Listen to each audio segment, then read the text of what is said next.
Okay, so if we look at part A, it's asking us to find f of negative 6 and f of 5, which is similar to the last question that we did, but yet it is a little bit different, so I just want to kind of clarify some things.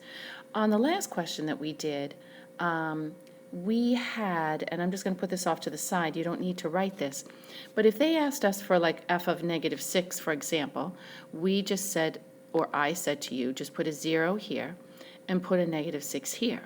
Okay, but the reason, and I said that because they didn't give you an initial integral to work with, which is true, and they didn't give you one here either. So one would think that, well, this is the way to go. But for this one, it's a little bit different. Sorry, the AP loves to do things differently each time. They gave you a set of conditions here that they didn't give you on the last one. So I'm going to say it again. So if they don't give you an integral, which they didn't on the last question yesterday, and they didn't give it to you right now, if they don't give you an integral, then you have to look at two things. One, do they give you a set of conditions or do they not? If they don't give you a set of conditions, like yesterday's example, that's when you go from 0 to whatever number it is that they give you. But because they gave you a set of conditions for this one, then when we want to find, let's just look at part A and let's just look at f of negative 6. So if I want to find f of negative 6, I have to start with the initial condition that they gave me, which is f of negative 2. Okay, and then I'm going to add to it, and instead of putting 0 at the bottom, I have to put negative 2 at the bottom because that corresponds to this number that was given in this set of conditions here. And then negative 6, like usual, is going to go up there. Okay, now if you look at the bounds, they're in the wrong order. So then I know that this has to be f of negative 2, and technically it's going to be minus the integral from, and I'm going to switch those bounds, negative 6 up to negative 2. Okay? All right, then I'm going to go up here and I'm going to look at my graph from negative 6 to negative 2, and I say, all right, well, basically what I'm doing is I'm finding the area of that triangle, right?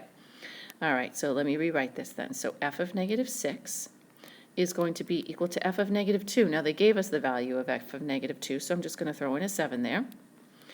Minus, because remember I flipped the bounds, and then I'm going to do the area of that triangle. So that area is 1/2 the base, which is what? 1, 2, 3, 4. 1/2 the base, which is 4, times the height, which is 2. Okay, so that's going to end up being 4 altogether. So then 7 minus 4 is 3. So there's your f of negative 6. Okay, so this is equal to your f of negative 6. All right. Now let's do the next one. So they want f of 5. Okay, so the same thing again. They gave you a set of conditions that they want you to use, so you have to use those conditions. Then what you're going to do is the bound will be whatever number they gave you in the set of conditions, whatever x value, and then the upper bound is always going to be what it is they want you to find. Now, my bounds are fine. I have the lower bound on the bottom and the upper bound on the top, so I'm just going to go ahead and I am going to work this all out. So I know that f of negative 2 is 7, okay, and then basically all this integral is asking you to find is the area under the curve from negative 2, there we go, all the way over to 5, which would be this triangle. So remember, the triangle is going to have a positive area, and the half circle is going to have a negative area, okay? All right, so let me just put my pen back to black, and here we go. So the area of the half circle is going to be subtracted because it's underneath the x-axis, 1/2 pi, and then we have the radius squared, which is going to be 2 squared, which is 4, and then plus the area of the triangle, so 1/2 the base, which is 3, and the height, which is 2. Okay? So that's going to be 7 minus 2 pi, and then that's going to be plus 3. So then lastly, f of 5 is going to be 10 minus 2 pi. Okay, I'm going to squeeze in part B right here in the bottom. Part B wants to know, when is the function increasing? Well, that would be when the derivative is positive, right? So I'm just going to do a quick sign chart for the derivative. And I know my far left bound is -6. I am above the x-axis till I get to -2. And then I am below the x-axis until I get to +2. And then I am above the x-axis again until +5. So where is the function increasing? It would be increasing from -6 to -2, or from 2 to 5. And you would write the sentence because the derivative is positive during those intervals. All right, so part C basically is going to ask us, we want the absolute minimum value. Now remember, when we see the word value, that means y value. So first of all, let's see if we can locate our minimums, and then we'll go from there. So this from part B, we had this as our sign chart, right? So I know that I have a minimum here at x equals 2, and we have a maximum at x equals -2. So therefore, x equals -6 is a min, and x equals 5 is a max. All right, so we need to find the absolute minimum value. So basically, we need to know what f of -6 is, which we actually do. We got that in part A.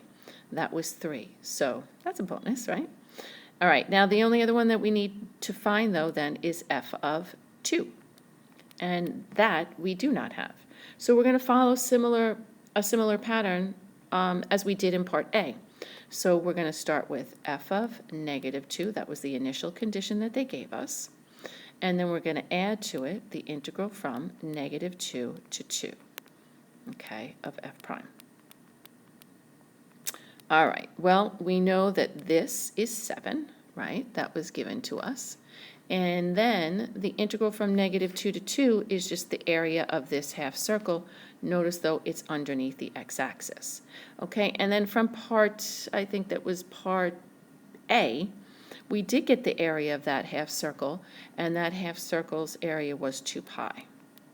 Okay, so now what you need to do is we need to compare these two and see which one is more min than the other. Okay, so which one is a lower value? Well, we know pi is 3.14. If we multiply these guys, that's roughly 6 point blah, blah, blah. And 7 minus 6 point blah, blah, blah is less than 1. And this is 3. So then your minimum value would have to be the 7 minus 2 pi. Okay, so this would be your minimum value. All right, then let's look at part D. So part D wants to know, for each value of f double prime of -5 and f double prime of 3, find the value. Okay, well, f double prime of -5, that's the second derivative, and you have a first derivative picture. So this refers to the slope at x equals -5. So here's x equals -5, and we just have to figure out the slope of this line. Okay, well, you could look at it two ways. I'm going down 2, and then I'm going over 1, 2, 3, 4. So that's a -1/2. So f double prime of -5 is -1/2. Okay, now let's do similar thing for f double prime of 3. Now f double prime of 3, again, is the slope of f prime at x equals 3. So let's go over to x equals 3. Now, look at this derivative. The derivative has a peak or a cusp. So then the second derivative at that point is not going to exist. So dne, and here would be your explanation as to why.